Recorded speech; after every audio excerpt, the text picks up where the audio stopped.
I'm a Brazilian YouTuber, and I create goofy videos and generate entertainment options for families all over the world. Você pode confiar em mim. Or at least all families who speak Portuguese, which outside Brazil, Portugal, and Angola are like 5 families. But I'm not here today to goof around in front of a brand new audience. And when the clown needs to speak seriously, you know the circus is probably on fire. Americans like to boast about being the world leader at everything. That America is the greatest place on earth. And since the COVID outbreak, you are leading in COVID deaths.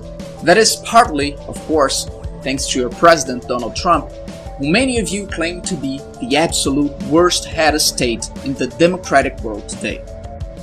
Well, I'm about to show you that the 200 million people here in Brazil have you beat. Okay, for the moment we're only second in deaths, but I'm certain that our leader, Jair Bolsonaro, is the worst COVID president in the world. Bolsonaro is a military man who has defended the use of torture under Brazil's dictatorship. He then rose to presidentship using statements like this. Vamos fuzilar a petralhada aqui do Acre! Que sou homofóbico sim, com muito orgulho. Do I need to say anything else or do you get the picture? Brazil is the fastest rising COVID country in the world. And the WHO has considered us the new epicenter of the pandemic. Still, he shows no sign of taking the crisis seriously. In short, he makes Donald Trump seem like Patch Adams. Since the very beginning of the crisis, he has not stopped going out, thereby encouraging others to do the same. You guys got pissed off because of a measly Trump rally in Tulsa 3 months after the outbreak in the US. But Bolsonaro does that all the time. He goes to demonstrations against the Congress. He goes to demonstrations calling for military intervention. He goes to packed city markets. He goes to military ceremonies. He goes barbecue hopping on a jet ski. He goes to protests against the Supreme Court. That bit disgusting even with no pandemic. Much like Trump, Bolsonaro justifies his actions by professing to believe in miracle cures. For starters, they're both obsessed with the Shut up, I'm Brazilian!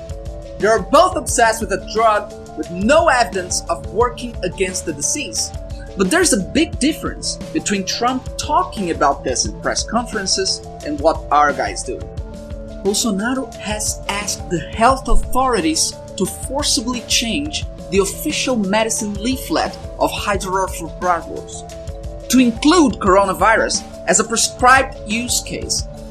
He's also using the Army's industrial capacity to produce the medication while public hospitals face shortages of other drugs, like sedatives and painkillers. Bolsonaro also actively retaliates against any public authority who promotes safety. He fired a health minister after he insisted quarantine was a good thing. He fired the next health minister after he refused to prescribe chloroquine to all COVID patients. He then put a military man in charge of the health ministry and fired most of the technical staff who had been there for years. He's also trying to incite violence. In April, he held a cabinet meeting in which he said, Como é fácil impor uma ditadura no Brasil, como é fácil. O povo está dedicado. Por isso que eu quero, ministro da Justiça, ministro da Defesa, que o povo se arme, que é a garantia que não vai ter um filho do aparecer para impor uma ditadura aqui. And he didn't stop at words. He also took actions a few days later, upping the limits on how much ammunition we can buy and eliminating all gun tracing regulations. Finally, as the crisis worsened, Bolsonaro began mocking the deceased and their families. When Brazil reached 2,500 dead, a reporter asked him for a statement on it, and his answer was this. Cara, quem fala de eu não sou coveiro, tá vendo? When we reached 5,000 dead. E daí?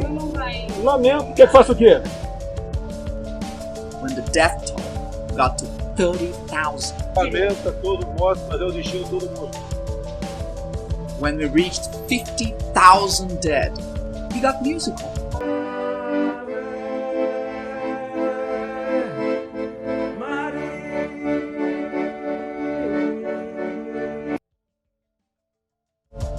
When we reached 60,000, he said nothing, which was probably for the best.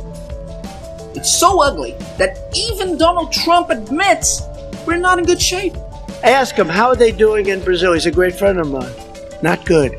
But there's something else that Trump says that I'd like to leave you with. Trump calls Bolsonaro a good friend.